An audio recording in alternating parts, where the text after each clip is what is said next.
the fact is, saying that they're going to spend 5% of their budgets, it's not going to be possible. Some of these countries can't do it.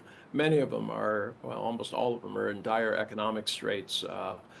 On the domestic side, the idea of putting that amount of money in, even if you did, it's 60% of what they buy is they buy from the United States. They only have 20% of their military buys are from joint projects within the EU. And then you get into areas like rare earths, which make it almost impossible to even produce these weapons. They're just fundamentally very, very different issues involved, especially given the changing nature of warfare, which is more about drones and defensive technologies than offensive ones. And so NATO members have committed to increasing defense spending for 5% of GDP. So how significant do you think is this shift, and what impact could it have on the global security landscape? Well, as I said, it's fine to say you're going to do that. I don't know that all of them can afford to do it. Even if they did, it would take 10 to 15 years, maybe 20 years for them to build their own defensive industries. And during that period of time, one of the issues would, of course, be rare earths. There was a December 1984 study that was put out by NATO that said 7 of the 12 absolutely necessary elements for defense and for military weapons was in fact controlled pretty much by China. China has indicated that it's not going to allow its rare earths to be used in weapons that could be used against it. It is very, very leery of what is happening with NATO, especially as they keep talking about pushing eastward. Europe is taking greater responsibility for its own defense. So do you see Europe becoming more strategically autonomous, or will it remain heavily dependent on US leadership, do you think? Well, leadership, I don't know that that's the real issue here. I think it's production. As I said earlier, right now, over 60% of all the armaments that are bought by NATO come from the United States. Donald Trump is obviously hoping to increase that number, but the fact is American production is not keeping up.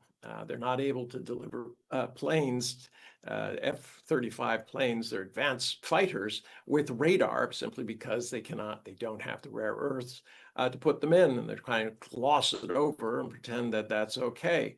They can't produce enough submarines to satisfy the requirements that Australia had for their joining AUKUS and ordering them.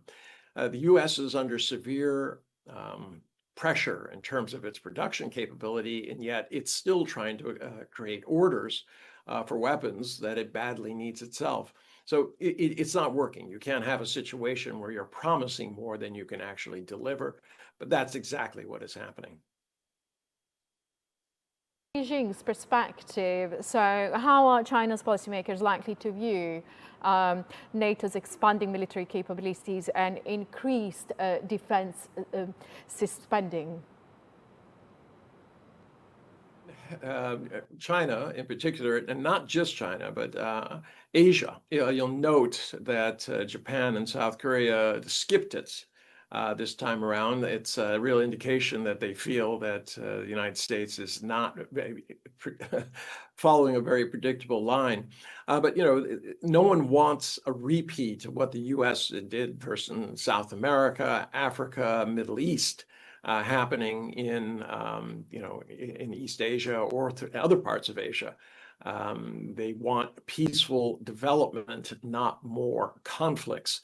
So there's a lot of leeriness about this in terms of all of these countries feeling that the United States is not pursuing a line that has global leadership or global interests. It's all about make America great again, but that does not mean that they want to pay for or participate in kind of indirect actions, as we see is happening with Russia and Ukraine.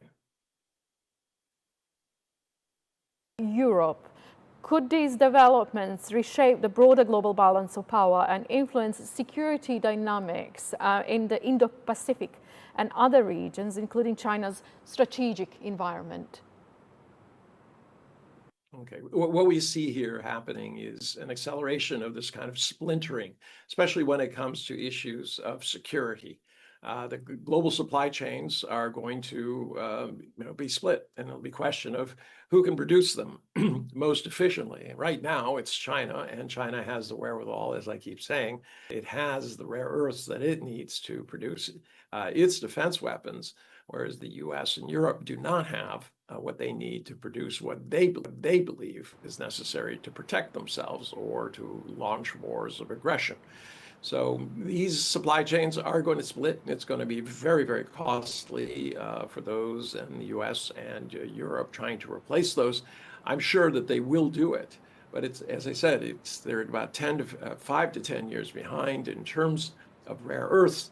And it would be 10 to 15 years before you actually saw an independent arms capability in the EU. What happens in between, we do not know. If there's a rapprochement between Europe and America after Donald Trump goes, it's possible.